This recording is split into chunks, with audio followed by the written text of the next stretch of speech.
ৰাজীৱ ভৱনত কংগ্ৰেছ নেতা ৰিপুণ বৰাৰ সংবাদমেল মুখ্যমন্ত্ৰী ডক্টৰ হিমন্ত বিশ্ব শৰ্মাই কংগ্ৰেছক নিৰ্লজ্জ দল আখ্যা দিয়াক লৈ সংবাদমেল সম্বোধন মুখ্যমন্ত্ৰীৰ অহংকাৰ চৰম পৰ্যায় পাইছেগৈ 140 বছৰীয়া দলক নীলাজ দল বুলি ইটিকিং কৰিছে যিটো দলত লালন পালন হৈ আজিৰ অৱস্থা পাইছে হিয়া মুখ্যমন্ত্ৰীয়ে পাহৰি গৈছে মুখ্যমন্ত্ৰীয়ে কৈছিল 21ৰ পাছত ৰাজনীতিত নাথাকো বুলি কিন্তু আজি গাদি খামুচি বহি আছে সংবাদমেলৰ পৰাই বিজেপিলৈ 4টা প্ৰশ্নৰ ৰিপুণ বৰাৰ মুখ্যমন্ত্ৰীৰ পুৰণি ভিডিঅ' প্লে কৰি প্ৰত্যাক্ৰমণ ৰিপুণ বৰাৰ আজি আমি অসম প্ৰদেশ কংগ্ৰেছ কমিটিৰ তৰফৰ পৰা আমি মুখ্যমন্ত্ৰী মহোদয় আৰু বিজেপি দলক আমি 4টা প্ৰশ্ন আজি কৰিব খুজিছো যে কংগ্ৰেছ যে তেওঁলোকে কৈছে নিৰ্লজ্জ দল সেই সন্দৰ্ভত আমি তেওঁলোকক 4টা প্ৰশ্ন কৰিব খুজিছো আৰু কোন নিৰ্লজ্জ কংগ্ৰেছ নিৰ্লজ্জনে বিজেপি নিৰ্লজ্জনে হিমন্ত বিশ্ব শৰ্মা নিৰ্লজ্জ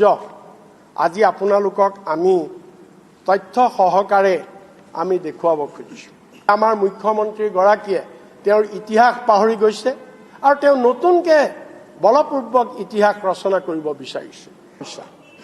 আৰু তুমি কোনখন মুখেৰে ক'লা তোমাৰ লজ্জা কলৈ গ'ল এতিয়া তুমি কোনখন মুখেৰে ক'লা যে মই 21ৰ পিছত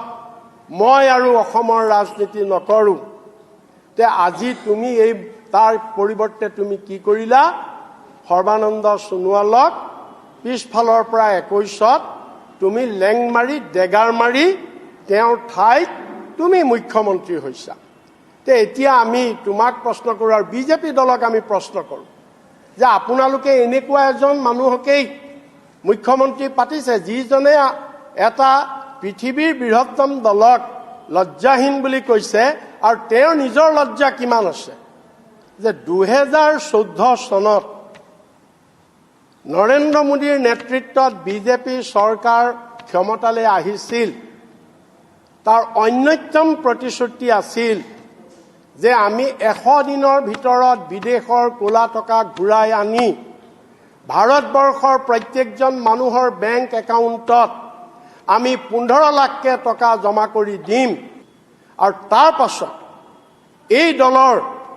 গৃহমন্ত্ৰীয়ে কি কৈছে যে এইটো মিটিঙত কথা কোৱাৰ তৰিকা